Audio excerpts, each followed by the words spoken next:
תארו לעצמכם שהיו קובעים בשבילכם במי להתאהב. ואחרי זאת אומרים לכם, עם מי מותר לכם להתחתן. ועם מי לא? סליחה, אני אתחתן עם מי שאני רוצה. לכל אחת ואחד מאיתנו יש את הזכות להחליט כיצד לממש את האהבה שלו. כיום בישראל יש יותר מדי אנשים שפשוט לא יכולים להתחתן בארץ. וזה לא כי קשה להם לבחור בין גן לאולם. ואחר כך עוד קוראים להם פסולי חיתון. מה זה פסולי חיתון? פסולי חיתון זה אנשים סוג ב'? עזבו, תעשו גוגל. ובדיוק בשביל זה צריך את ברית הזוגיות. כי רק ברית הזוגיות תאפשר שוויון זכויות. בין כאלה שהתחתנו ברבנות.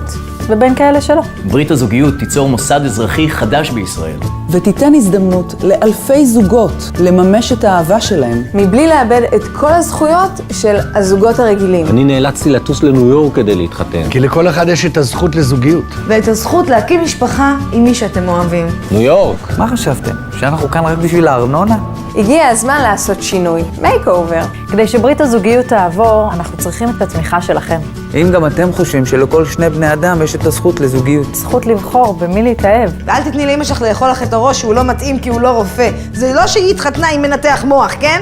אבל נזכור מי זה אבא.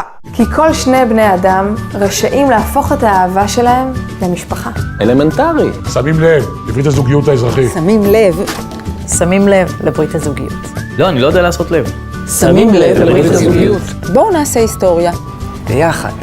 ביחד. ביחד. ואם עד עכשיו לא השתכנעתם, אז אני מבקש מכם בפעם האחרונה, וביפה, תשתפו את הסרטון הזה. תודה.